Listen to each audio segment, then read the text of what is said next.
Praise the Lord family, आइए मिलकर के हम पिता परमेश्वर की आराधना करें, स्तुति करें, क्योंकि जहाँ पर 2 या 3 लोग मिलकर के आराधना करते हैं, स्तुति करते हैं, वहाँ पिता परमेश्वर अपनी उपस्थिति दे करके हम में से हर एक जने को जो है अपनी जहाँ पर भी हम अपनी ज़िंदगियों में स्टक पड़े हुए हैं, पिता परमेश्वर वहाँ पे क्लैरिटी लेके आते हैं अपने वचनों के द्वारा। तो आइए मिलकर के हम पिता परमेश्वर की आराधना करें, स्तुति करें और उनके वचन के द्वारा हम अपने जीवन में प्रकाश लेके आएँ, लाइट लेके आएँ, जिससे कि हमें जो हम ये ज़िंदगी जीते हैं वो हमें एक नया मोड़ दे, नई चीज़ें समझाएं कि हमें किस प्रकार से अपने जीवन को जीना है। और पिता परमेश्वर की ये जो जीवित वचन है वो हमारे जीवनों में एक बीज के समान रोपे जाएं, जिससे कि इसमें से बहुतायत से फल आने पाए। आइए मिलकर के हम प्रार्थना करें। धन्यवाद पिता परमेश्वर तेरा आज के इस सुंदर दिन को देने के लिए।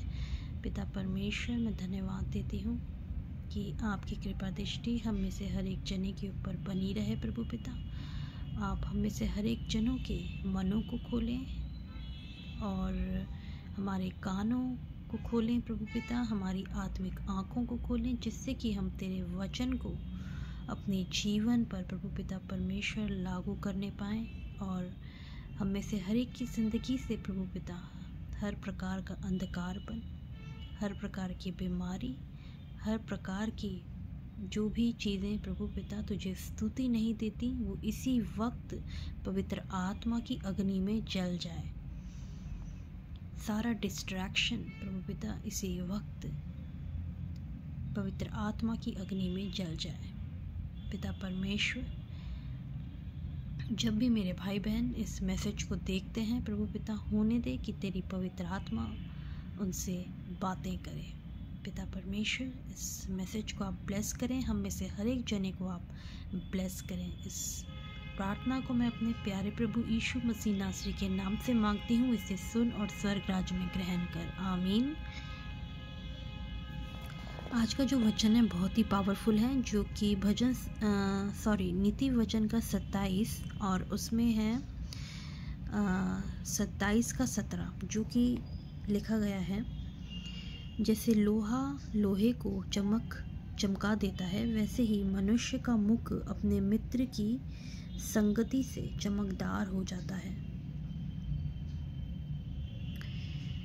बहुत ज़रूरी है कि हमारी जो संगति है, हमारा जो एटमॉस्फेयर है, जिनके साथ हम अपना समय व्यतीत करते हैं, चाहे हमारे बच्चे स्कूल में हों, कॉलेजेस में हों, चाहे आप ऑफिस में हों, अपना बिजनेस करते हों, बहुत ज़रूरी है ये देखना कि हमारा रिलेशनशिप, जिस संगति में हम अपना दिन बिताते हैं, वो किस प्रकार का है। क्योंकि अगर आप किसी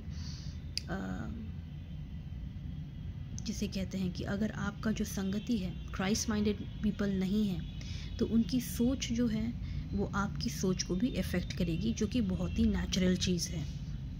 और अगर आपकी संगति के लोग क्राइस्ट माइंडेड लोग हैं, बुद्धिमान हैं, तो आपकी सोच भी उसी डायरेक्शन में बढ़ेगी। ऐसा नहीं है कि आपकी सोच जो है उनके उससे कम होगी। इस चीज़ को आप इस तरीके से देखिए, जब हमारे अंदर कोई प्राइड नहीं होता, जब हम प्रभु के रास्ते में चलते हैं, तो हम उन सभी चीज़ों को लेने की कोशिश करते हैं जो हमारे दूसरे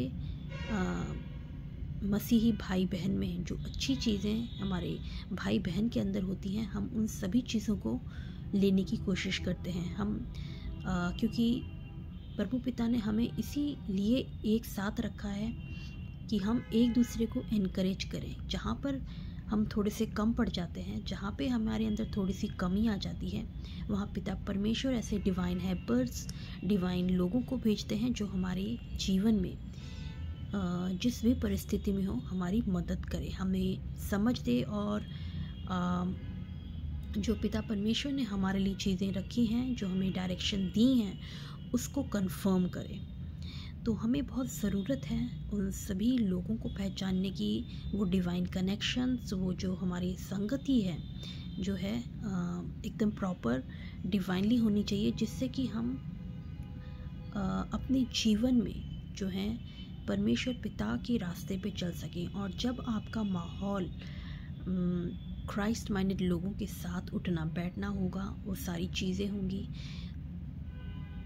तो अगर आपका दिमाग 1% चांस अगर बहकाने की अगर शैतान कोशिश भी करता है, तो उसमें से आप बाहर निकल के आ जाते हैं, क्योंकि जो शैतान है वो चर्च पे हमला नहीं करता। वो जो है ना, अकेला अगर इंसान है, वो लोनली पर्सन पर हमला करता है। वो कभी भी झुंड पर हमला नहीं करता। तो हमें ज़रूरत है कि हम अपनी संगति जो है बनाए रखें। जैसे सारी भेड़ें इकट्ठी रहती हैं, और जैसे प्रभु पिता ने कहा है कि मेरी भेड़ें मेरी आवाज़ को पहचानती हैं, हमें ज़रूरत है कि हम उस झुंड में, उस संगति में जो प्रभु पिता ने हमारे लिए रखी है, हम उसमें रहें। क्योंकि जब हम जब उस संगति में रहते हैं, हम पवित्र आत्मा की संगति में रहते हैं, वो आग बनी रहती है, उसको कोई तोड़ नहीं सकता। तो बहुत ज़रूरी है कि आप जो हैं इन सभी चीज़ों को समझें। अपना लाइफ का चॉइस, आपका जो चीज़ें हैं लाइफ को लेने का, उसको जो है आप गॉडली तरीके से करें। जिस तरीके से वर्ड ऑफ गॉड हमें कहता है कि हमें किस प्रकार से अपने जीवन में लोगों को एंट्री देनी है, कितना हमें रखना है चीज़ों को, वो सारी चीज़ें जो हैं वर्ड ऑफ गॉड में लिखा है। ज़िंदगी को जीने का तरीका, लोगों को जानने पहचानने का, डिसर्नमेंट का पावर, पवित्र आत्मा से आप मदद मांगें, वो आपको हर एक चीज़ सिखाएगा। ऐसे चैनल्स देखें जिससे कि आपको इनकरेजमेंट हो, जिससे कि आपकी क्राइस्ट लाइफ को जो है एक पाथवे मिले। ऐसे 10 चैनलों को ना देखें जहाँ पे आपको कन्फ्यूजन पैदा हो। और अगर ऐसा हो तो आप बुद्धि मांगें कि आप उन सभी चीज़ों को डिसर्न कर पाएँ, क्योंकि कोई भी बच नहीं पाता है आजकल के सोशल मीडिया से। लेकिन ज़रूरत है कि आपके अंदर वो आँख हो, पवित्र आत्मा आपकी वो आँख को खोले, उन कानों को खोले, जिससे कि आप डिसर्न कर पाएँ कि क्या सही और क्या गलत है। पवित्र आत्मा के साथ आप वर्ड ऑफ गॉड को पढ़ें, अपने जीवन का लाइफस्टाइल बनाएं, क्योंकि इससे बड़ा जो है ट्रेजर आपकी ज़िंदगी में और कोई नहीं है। जब आप प्रायोरिटी देंगे वर्ड ऑफ गॉड को अपनी लाइफ की, आप यकीन मानिए आप जीवन के हर एक पहलू को सॉल्व कर पाएंगे। और जो आपके डिवाइन हेल्पर्स हैं वो आपकी इसमें मदद करते हैं। पिता परमेश्वर आपके लिए सारी चीज़ें बना के रखते हैं, क्योंकि जब आपके डिवाइन हेल्पर्स भी आपके साथ होते हैं, आपकी संगति अच्छी होती है, तो ऑटोमेटिकली आपका जीवन में भी चमक आता है, आपके चेहरे में भी चमक आता है। क्योंकि आप जो है एक कमज़ोर इंसान के साथ रह के आप अपने आप को डल ही फील करेंगे। जब आप किसी क्राइस्ट माइंडेड लोगों के साथ रहेंगे तो आपकी बातें, आपका सोचने विचारने का तरीका बिल्कुल मसीही होगा।